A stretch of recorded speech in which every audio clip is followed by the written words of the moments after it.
به یو تپوس دا شوی دی چې یو انسان نه منځونه پاتې شي نو دی به دا منځونه څنګه راګرځوي او دا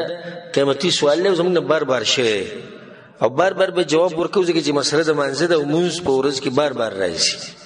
جواب د دې مسلې وبالله التوفیق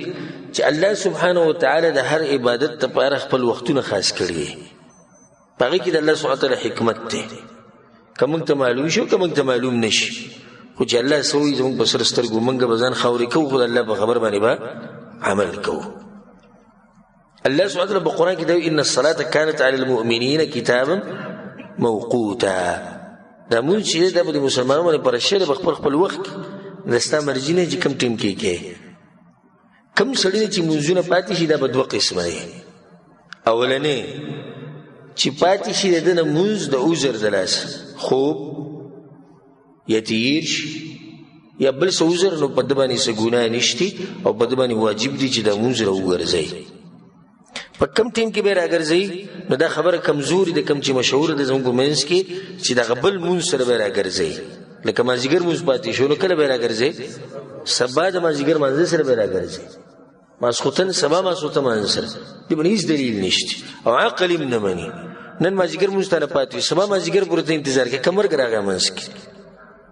نو په تا باندې خو مونځ پاتې ښه د دې کوم وخت پورې چې تا نه پاتې شوی دی لکه اوس یو سړی 5 بجې راپاڅېد مازدیګر مونځ ده نه شوی دی د دې 5 پورې خو دې معذور دی وده پاتې شوی خو د 5 نه چې د سبا مازدیګر پورې ناست دی نو دا خو دې قصدن عمدن ناست دی د سره اوس څه عذر دی چې دې ناسته انتظار کوي او حدیث کې د رسول صلی الله علیه وسلم انس بن مالک رضی الله روایت ته په صحیح بخاری کې مشته صحیح مسلم کې من نسي صلاه چانه چې مونږ یې رشو فليصليها اذا ذكرها هغه وخت کې دوی کې کله چې وترایات شي لا کفاره لها الا ذلك د دې بل څه کفاره نشته مگر دغه ده او د امام مسلم په روایت کې اوسره د زیادت راغله او نام عنها یدي د پاتیش او روایت کې دا مرضی په صحیح مسلم کې شته رسول الله اذا رقد احدكم عن الصلاه پتا سوې کې څوک پریوته ودش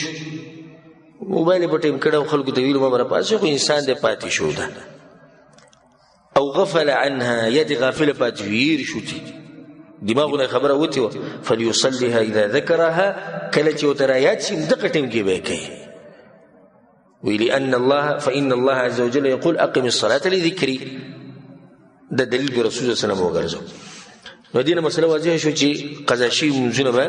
څنګه راګرځي خکه ډیری په ترتیب سره به راګرځي څنګه ترتیب چي لکه چې سړی نماز پخین مازیګر ما خام پاتې شي نه د مو چې راګرځي څنګه راګرځي ماسپخین مازیګر ما خام په دې ترتیب سره کوم چې راغی خپل ترتیب دی په هغه ترتیب سره به راګرځي د اولنې قسم خلک دویم قسم خلک هغه دي چې قصدن آمدنی مونږ لیټ کړي لکه و بجې ډیوټي ده و بجې را پاسې ده دا ډیر دی ګوره او د خبرې ته وکړي دی و بجې ډیوټي ده و بجې را پاسې ده نو دا سړی کدا مونږ یو لاک پیری راوګرځي الله یې نه قبلای دا هغه منځر پر قضا نشتی کم چې قصدن آمدن لیټ شي ځکه چې الله وی ان الصلاه كانت على المؤمنين كتابا موقوتا موږ خپل وخت دې څنګه کوي دویمه ده یو سړی معذوري صحیح ده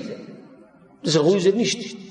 درېمه ده کله د وخت نه مخکې وکړي نو ټول ورته وایي ستاسو مونځ نه کېږي دقه شان چې د وخت نه وروسته قصدن آمدن وکړي د ده د مونځ هم نه کېږي او دا فتوا ده